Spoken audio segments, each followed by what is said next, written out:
رانا صاحب میں گزارش آپ سے یہ کر رہا تھا کہ آپ اس سارے معاملے کو اگر دیکھیں گے اور سارے معاملے کی کڑیاں اگر آپس میں آپ ملائیں گے اور پھر گزشتہ 3-4 دن سے جو ویڈیو جو ہے وہ سرکولیٹ کر رہی ہے سوشل میڈیا پر بھی، الیکٹرانک میڈیا پر بھی، تمام چینلز نے اس کو چلایا ہے کہ کس طرح اس ملک کا ایک وفاقی وزیر علی امین گنڈا پور صاحب کس طریقے سے کروڑوں روپیہ جو ہے وہ طلب کر رہا ہے، کس طریقے سے اس ملک کے خزانوں کو لوٹا گیا، کس طریقے سے اس ملک کے خزانوں سے جو ہے وہ ہیلی کاپٹر کے لیے پیسے نکالے گئے، جائیدادیں خریدی گئی، اور پھر جو ہے وہ کاروباری شخصیات کے ساتھ لین دین کیا گیا، اور اس ملک کی معیشت کو بنانے کے لیے نہیں بلکہ بگاڑنے کے لیے دن رات وہ لوگ کام کرتے رہے۔ تو جب ہمیں ملک ملا اور ملک بالکل سمجھ لیں کہ ایسی خطرناک سچویشن میں ہمیں ملا پاکستان مسلم لیگ نون کو اور پی ایم کی جو دیگر جماعتیں تھیں، تو ہمارے پاس جب ملک آیا ہمارے ملک کے خزانے خالی ہو چکے تھے، یہ ملک بالکل جو ہے وہ اپنے آخری سانسیں لے رہا تھا، حالت نظر میں تھا، عوام جو ہے وہ پوری طرح جو ہے وہ پس چکی تھی۔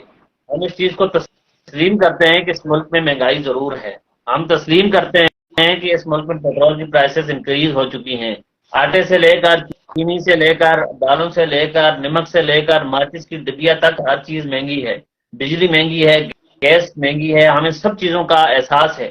لیکن آپ رانا صاحب اللہ تعالیٰ کو حاضر ناظر جان کر پورے انصاف کے ساتھ ایک صافی ہونے کا ناطے آپ مجھے بتائیے کہ کیا یہ سارے بحران ہمارے پیدا کرتے ہیں یا پھر جو ہے یہ پی ٹی آئی کے جو ہے دور میں تھے؟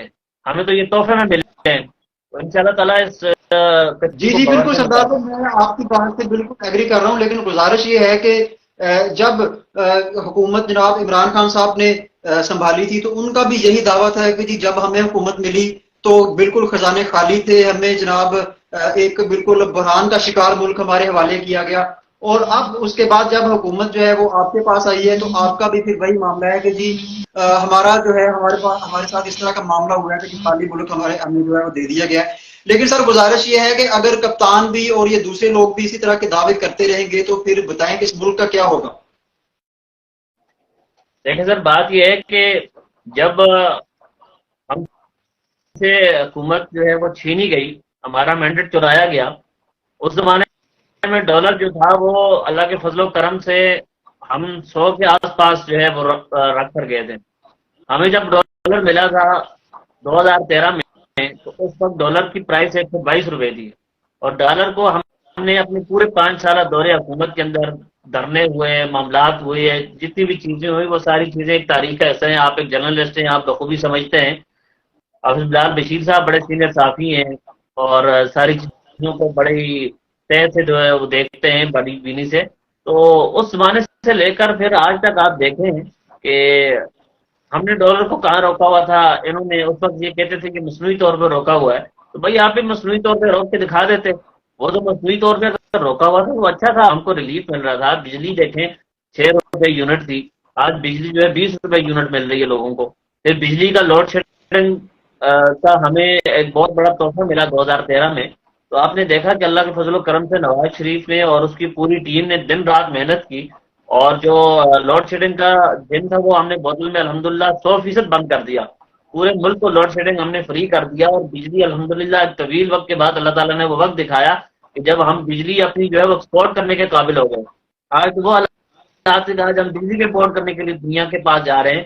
آج گیس کے ہمارے پاس کیا حالات ہیں، پھر آپ نے دیکھا ہوگا، آپ کو یاد ہوگا وہ زمانہ کہ جب اپنا سی این جی کی لمبی لمبی لائنیں ہوتی تھی اور 3-4 گھنٹوں کی بڑی مشقت کاٹ کے لوگ جو ہے وہ جایا کرتے تھے اور جا کر اپنا سی این جی سے جو ہے وہ اپنی گاڑیاں فلنگ کراتے تھے، تو وہ دور تھا الحمدللہ۔ پھر ہم نے وہ سب کچھ ختم کیا، بجلی وافر مقدار میں ہوئی، سستی بجلی ہم نے فراہم کی۔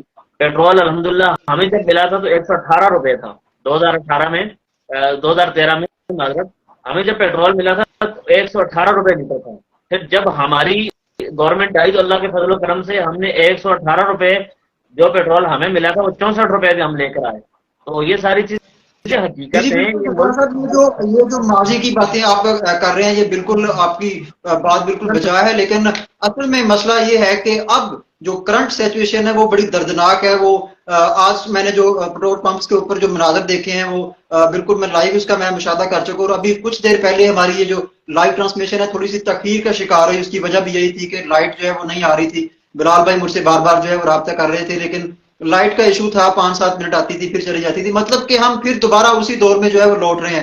تو میں چلتا ہوں بلال بشیر صاحب کی جانب. بلال صاحب، آج جب مریم نواز صاحبہ جو ہے وہ پہنچی ہیں تو ان کے آنے سے ہی یہ پیٹرول بھی جو ہے وہ مہنگا ہو گیا، اور اس کے ساتھ ساتھ جو ڈالر کی اڑان ہے انہوں نے بھی ڈار صاحب کے تجربے کو کراس کرتے ہوئے اوپر چلے گئے. تو کیا آپ اس حوالے سے کیا کہنا چاہتے ہیں؟ سردار صاحب کی رائے بھی آپ نے سنی ہے، انہوں نے جو ہے وہ بتا رہے تھے کہ اس سے پہلے ہمارے ساتھ جو ہوا، جو ملک ہمیں دیا گیا، اس کی یہ سچویشن تھی اور یہ سچویشن ہے. تو اس سارے تناظر میں آپ کیا دیکھتے ہیں؟ آپ کی کیا رائے ہے؟ بسم اللہ الرحمن الرحیم. بہت شکریہ رانا صاحب. گزارش یہ ہے کہ سردار صاحب تو آج سے 8-10 سال پہلے کی کہانیاں ہمیں سنا رہے ہیں، جو کہ اچھی بات ہے، یا 5-6 سال پہلے کی کہہ سکتے ہیں. واقعی اس دور میں ٹھیک تھی، صورتحال بہتر تھی، اور پھر سیاسی عدم استحکام کی وجہ سے، پھر کرپشن کی وجہ سے، اور باقی جو ملک کے اوورال حالات بنے وقت کے ساتھ ساتھ، اس وجہ سے آج ہمارا ملک جو ہے وہ اس نیج پہ پہنچ گیا ہے. لیکن سردار صاحب سے میں یہ پوچھنا چاہتا ہوں کہ 1980 کی دہائی کے بعد سے یہ مسلم لیگ نون جو ہے وہ اقتدار میں رہی ہے. نواز شریف صاحب پہلے وزیر خزانہ رہے، پھر وزیر اعلیٰ رہے، پھر وزیر اعظم رہے، پھر یہ وزیر اعظم جب رہے تو ان کے بھائی ساتھ وزیر اعلیٰ رہے. 2008 میں پھر ان کے بھائی جو ہے شہباز شریف صاحب، جو ابھی اس وقت پرائم منسٹر ہیں، وہ پنجاب کی وزیر اعلیٰ رہے. 2013 میں پھر بڑے بھائی جو ہیں وہ وزیر اعظم رہے، شہباز شریف صاحب جو ہے وہ وزیر اعلیٰ رہے. تو سب سے جو بڑی طاقت ہوتی ہے وہ وزیر اعظم کے پاس ہوتی ہے، اس کے بعد چیف منسٹر کے پاس ہوتی ہے. تو جب یہ دونوں بھائی اقتدار میں رہ کر اس نظام کو بہتر نہیں کر سکے، پھر اس نظام کو اگر وہ چلا نہیں سکے، اگر انہوں نے 3 سال چلایا ہے تو پھر اس کے اندر اتنی لچک کیوں انہوں نے رکھی کہ دوبارہ اس کو جو ہے وہ نظام کو عدم استحکام کی طرف لے گئے اور ملک اس نیج پہ پہنچ گیا. اور پھر اگر ابھی کی بات کریں تو ابھی جو ہے ان کو بڑا شوق تھا، بڑا ذوق تھا جی کہ ہم نے ملک کو بچانا ہے، ہم نے غریب عوام کا خیال رکھنا ہے. 13 پارٹیاں مل کر جو ہے وہ اپنا اقتدار وفاق میں لے کر آئیں. تو اس کے بعد انہوں نے کہا جی ہم غریب کا خیال رکھیں گے. کیا یہ غریب کا خیال رکھ رہے ہیں کہ ایک طرف جو ہے وہ یہ اعلان کرتے ہیں جی کہ ہم جو ہے وہ جو ایسی سکیمیں لے کر آئیں گے، ایسی چیزیں لے کر آئیں گے، ہم چینی سستی کریں گے جی، وہ یوٹیلٹی سٹورز پہ لمبی لمبی لائنیں، یقین کریں کہ وہ ایک شناختی کارڈ دینے کے بعد جو ہے وہ 1500 بندے تقریباً کھڑے ہوتے ہیں ایک ایک یوٹیلٹی سٹورز کے اوپر، اور ان کا جب نمبر آتا ہے تو ان کو کہا جاتا ہے کہ صرف ایک پیکٹ گھی کا اٹھائیں یا 2 اٹھائیں، اور ساتھ جو ہے وہ آپ کوئی اور چیز بھی لیں. اور وہ بل جو ہے ان کا تقریباً ان کو اگر سبسڈی دے رہے ہیں تو کتنی دے رہے ہیں، اور اس کے اوپر بھی اتنی تذلیل کر کر کے، لائنوں میں کھڑا کر کر کے. پھر اس کے بعد ابھی صورتحال یہ ہے کہ کل کی جو آپ نے سچویشن دیکھی ہوگی میڈیا پہ، اور پھر آج کی جو آپ دیکھ رہے ہیں کہ کل کی جو سچویشن تھی اس میں آپ نے دیکھا کہ کل بندے نے دائیں دیکھا اور بائیں دیکھا، اور اس کے بعد ڈالر کو دیکھا تو ڈالر 25 روپے جم مار کر جناب آسمان پہ چڑھ چکا تھا. تو آپ یہ اندازہ لگائیں یہ اسحاق ڈار صاحب کی جو ہائی سپیڈ ہے، تو یہ تو بھائی ہمارے روپے کو لے کے ڈوب رہی ہے. روپیہ کدھر جا رہا ہے؟ یہ جو مصنوعی اس وقت آپ نے کیا ہوتا، کیا ابھی آپ مصنوعی نہیں کر رہے؟ ابھی آپ نے IMF کے سامنے گھٹنے ٹیک دیے. ابھی شہباز شریف صاحب کہہ رہے ہیں جی میں ملک بچانے کے لیے جناب جو ہے نا اپنی سیاسی قیمت چکانے کو تیار ہوں. بھائی وہ ملک بچانے کے لیے سیاسی قیمت چکانے کو تیار ہے، لیکن غریب کو بچانے کے لیے سیاسی قیمت چکانے کو تیار نہیں ہے. بھائی غریب کو کون بچائے گا؟ بھائی ریاست جو ہے وہ شہریوں کے لیے بنائی جاتی ہے، نہ کہ شہری ریاست کے لیے ہوتے ہیں. ریاست کا کام ہوتا ہے کہ وہ پاکستانی شہریوں کو اکاموڈیٹ کریں، ان کی سہولیات کو بہتر کریں. لیکن ہم تو آئے روز جو ہے وہ ایسے کھڈے کی طرف جا رہے ہیں. مجھے تو سمجھ نہیں آ رہی کہ ہم اس کھڈے سے نکلیں گے کیسے، اس کھائی سے نکلیں گے کیسے، کہ جو اتنی گہری ہوتی جا رہی ہے کہ ایک غریب بندہ جب صبح نکلتا ہے مزدوری کے لیے تو وہ شام کو جب واپسی جائے گا تو اس کے پاس جو بائک ہوگی یا اس کے پاس جو سائیکل پہ، اگر میں تو یہ سمجھتا ہوں کہ یہ ری سائیکلنگ ہو رہا ہے سسٹم دوبارہ. لوگ سائیکل پہ آ جائیں گے، موٹر سائیکل سے عوام سائیکل پہ آ جائے گی، اور اس سائیکل کے پنچر کے لیے پیٹرول، موٹر سائیکل کے پیٹرول کے لیے لوگوں کے پاس پیسے نہیں ہوں گے. تو خدا را ان کو میں خیال آپ کی کرنا چاہیے. بات کو انٹرپٹ کر رہا ہوں. میں آپ سے ایک اور جو ٹرینڈ آیا ہے وہ یہ آیا ہے، میں آپ کے ساتھ ذرا وہ شیئر کر دوں. ایک تو ٹرینڈ کپتان صاحب نے دیا تھا کہ جی بالکل آپ کرسی پر براجمان ہوں اور جب آپ بے بس ہو جائیں اور آپ اس کو تسلیم کر لیجیے کہ بالکل مہنگائی ہے اور بالکل یہ سب ہو رہا ہے. لیکن سوال یہ ہے کہ کیا یہ تسلیم کرنے سے معاملات بہتر ہو جائیں گے، یا آپ جب آپ کرسی پہ براجمان ہوتے ہیں تو آپ کیا یہ کہنے کے لیے جاتے ہیں کہ جی یہ بالکل مہنگائی ہے اور یہ صورتحال اس طرح کی ہے، آپ اس کو تسلیم کرتے ہیں؟ کیا تسلیم کرنے سے معاملات بہتر ہو جائیں گے؟ ایک تو ٹرینڈ یہ تھا. اب ایک اور ٹرینڈ جو آیا وہ یہ ہے، وہ بھی میرے خیال میں کپتان کے دور سے شروع ہوا تھا. وہ یہ تھا کہ جس چیز کی قیمت جو ہے وہ بڑھتی ہے تو ہمارے وزراء جو ہیں وہ ٹی وی اسکرین پہ آ کے بیٹھ کے کہہ رہے ہوتے ہیں کہ جی اس چیز کو جو ہے وہ استعمال کرنا عوام چھوڑ دے. اگر آٹے کی جو قیمت ہے وہ بڑھتی ہے تو جی اگر برائلر کی قیمت بڑھتی ہے تو آپ برائلر کو جو ہے وہ چھوڑ دیں، اس کو ترک کر دیں یا اس کا استعمال کم کر دیں. اگر پیٹرول کی بات آتی ہے تو پیٹرول کے اوپر یہ کہا جاتا ہے کہ جی آپ پیٹرول کم جو ہے وہ استعمال کرنا شروع کر دیں. تو ان دو ٹرینڈز کے حوالے سے کیا آپ کہنا چاہیں گے؟ ابھی اسحاق ڈار صاحب نے کہا ہے کہ جی یہ سب کچھ اللہ تعالیٰ کر رہا ہے اور اللہ تعالیٰ اس کو بہتر کر دے گا. تو اگر اللہ تعالیٰ نے یہ سب کچھ کرنا ہے تو پھر اسحاق ڈار صاحب کو باہر سے کیوں امپورٹ کیا گیا تھا؟ بھائی اسحاق ڈار صاحب نے بالکل یہ بات کہی ہے، تو اسحاق ڈار صاحب پھر یہاں کیا کر رہے ہیں؟ وہ جائیں آرام کریں، اور ان کے پاس جو اثاثے ہیں، جو ان کے پاس کروڑوں روپے کے اثاثے ہیں، وہ پاکستان کے خزانے میں رکھیں، اور خود جو ہے اللہ رب العزت کے آسرے پر وہ چلے جائیں جنگل میں اور وہاں جا کے لوٹا مسلح لے جائیں ساتھ، اور اللہ رب العزت کی عبادت کریں، تو اللہ رب العزت ان کی مدد ضرور کریں گے.